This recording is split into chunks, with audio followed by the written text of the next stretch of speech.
Welcome to the show that is a life hack. Chaotic commentary. Everything's on the table. Nothing is sacred. News, sports, politics, sex. That one time at band camp. You never know what you will get, but you will laugh, think, and be informed. Let's spend a little time with chaos.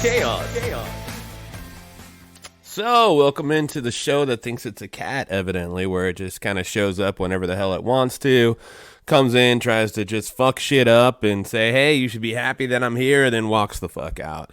Chaotic commentary, I am chaos. I am the dude who has every single Facebook degree that you could possibly get and didn't work hard for it at all, because that's the Facebook degree life, where we can just, jump out and have an opinion on everything and think we know everything, but we don't always do. So, one thing also to keep in mind, I don't do transition material, so if you hear me bounce from topic to topic, that is why. First thing that I was thinking about this. I love alright, so it was NBA All-Star Weekend this weekend. I'm a huge NBA guy. My friends try to ostracize me because, well, I like the NBA. I think probably more than the NFL, but that may not be true. It's pretty close. I mean, the Lakers are my team. Have been my team since Magic and Byron and Kareem. So it's not like it's like, hey, LeBron came, I think I'll be a Laker fan. No. Born, bred, and SoCal born, SoCal bred, SoCal dead. Maybe. We'll see how it goes. Anyway, that's where my ashes will end up being one day. But Anthony Edwards of the Timberwolves came out and had a Kobe-like comment of this rest. Why are we doing load management? And Kobe said the same thing, and it was the premise of it was real similar. It was, hey, some families, this might be the only game that they can come out to, and your ass is going to sit down and rest this game.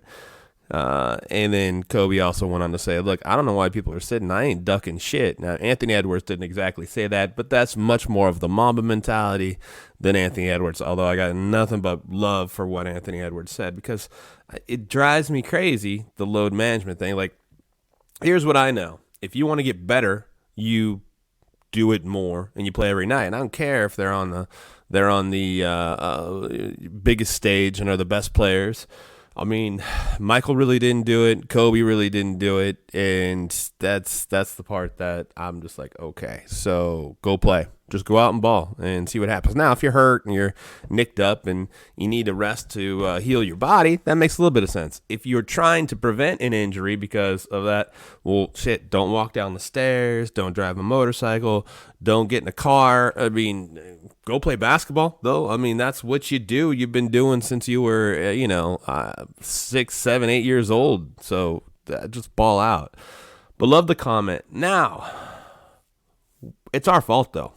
It's like our fault. It's the fans' fault. It is the media's fault. It's everybody who says Michael is the GOAT. Well, maybe that's a little bit extreme. That might be a little much. I mean, if they said if they said Bill Russell was the GOAT, then that would be it.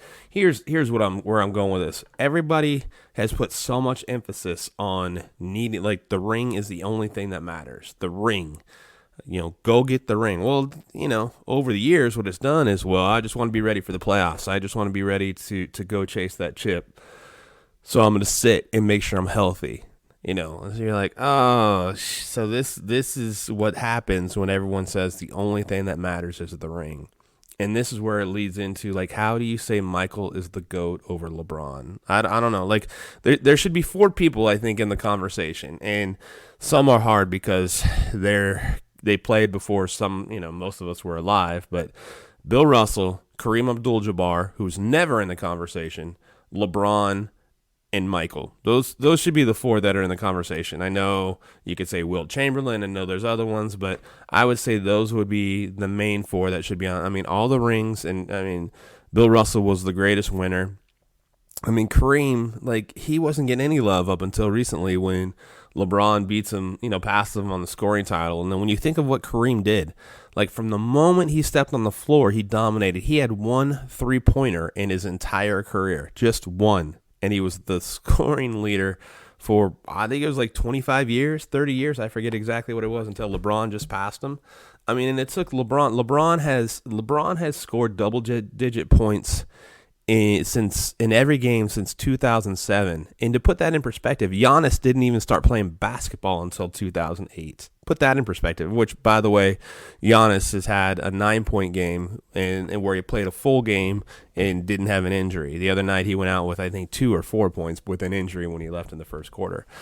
But to say that Michael is the GOAT, it's because there's an emotional attachment that you have when you saw him, how dominant he was, how awesome he was, how just like cutthroat he was. But everyone has the same comment. Well, 6 championships, 6 rings, that's awesome. All right.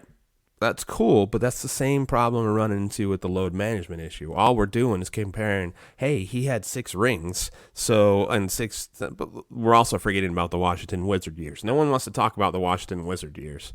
That was like 5 years ago for LeBron, would have been compared to when Michael was with Washington, and LeBron was still winning titles. And everyone said, well, LeBron changed his team so much. All right, he went to Miami to go get it, to make sure he got a chip. Well, he didn't get it the first year he was there. Dirk just bitched him. But the crazy thing about LeBron, and wherever you come on in this argument, I'm not here to preach like, hey, you must think this, whatever you think, is he had 8 straight finals he went to between Miami and Cleveland. He went to 8 straight. He won a title with Matthew Dellavedova. I think it's the starting shooting guard. I think who he was. Yeah, maybe the starting point guard. I forget who it was. Against the Golden State Warriors with Steph, Clay, and Draymond. I mean, are you kidding me? So you can say what you want. Like a lot of people, well, I just don't like him. He flops too much or he acts. Well, all right, that's cool. But that doesn't take away from how great of a player he is. Like 8 straight finals. He won another one with the Lakers in 2020, which for me was the most amazing thing ever. It was inside the bubble. It was months after Kobe died. I mean, that was like the most important one of all. And I don't care. I mean, he came to the Lakers knowing they were crap. He didn't think, oh, I'm joining a super team.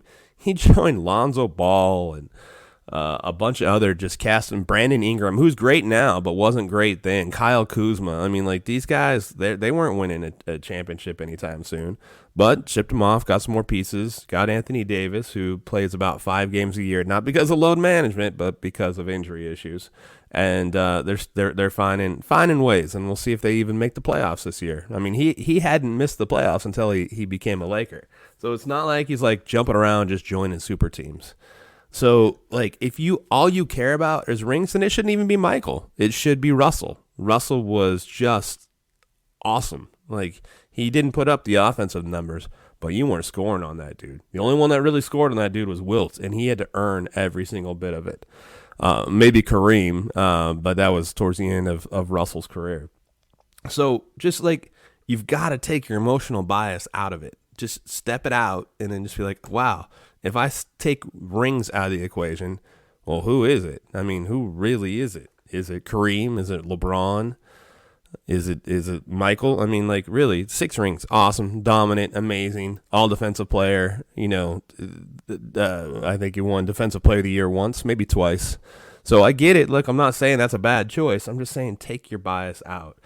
And let's also throw in the Washington Wizard years. Let's not forget about that. The only highlight he had was, I think, an insane block he had on Ron Mercer when he was with Celtics. He just went up and took it out of his hands and went the other way with it. That was pretty awesome. I remember that. I mean, went up with 2 hands and just took it out. I was like, damn, bro. Okay, you still got some of it. But, I'd love to say Kobe, but I can't. I can't. He was, let's say this, though, about Kobe. Probably the toughest player in the NBA. I think the only person that I can think of where he dislocated his pinky or off finger twice. This happened twice. He dislocates it. He walks off. Gary Vitti pops it back in, and he walks back in. I mean, I don't even think he checked out of the game. That happened twice. It's ridiculous. Now, some of you know, I do another pod, Swipe Wrong. I'm sure a lot of you who listen to this, all of you probably who listen to this, listen to that too. That one does much better than this one, as it should. It's much more entertaining. It's not just me, just blah, blah, blah the whole time. You get to hear from other people, their stories. I had an interesting conversation with the episode that aired this week. And I don't think it made the show because we'll cut some pieces out and we'll pop them in for bonus episodes, and we just don't want the episodes to go too long. Average commute is 45 minutes, so we try to keep it under 45 minutes each episode. And some conversations are a lot longer than that. Like I think this past week we talked probably for about an hour and 15, hour and a half, something along those lines. And then even had another conversation for about another 20 minutes because she had forgot to tell me something. But she said something that was really interesting. Her and her friends, they like to go out and do something called dating in the wild, where you do this crazy thing, this insane thing of actually just speaking to people like at a bar or something like that, or a grocery store or something. Kind of made me like go, oh, I like it.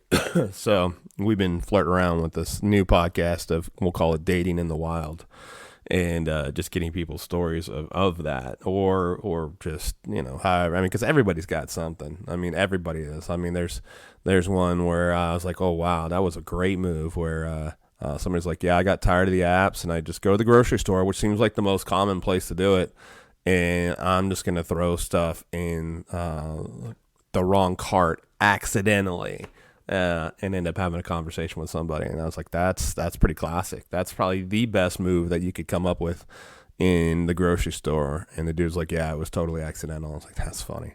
And it made me laugh a little bit, because I mean, like, what's the other move? You're not going to comment or compliment somebody on their melons. You're not going to say, oh my gosh, your eggs are in high demand right now. I mean, those kind of being funny are kind of like, oh my God, dude, you're fucking crazy. Like, those will be the ones that will come out, and crazy comes out enough anyway, so you don't need to start it from the jump.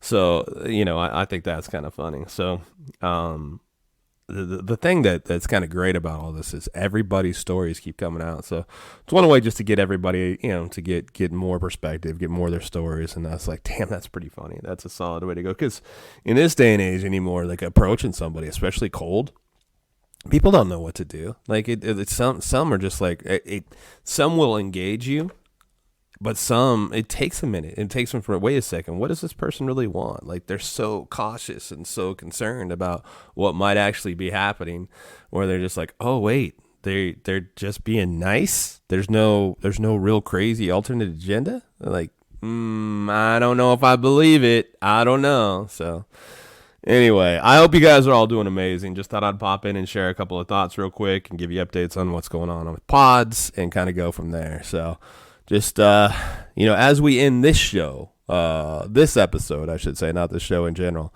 because I'll probably pop in a couple of days, like the cat in the room. Just remember, be good to each other.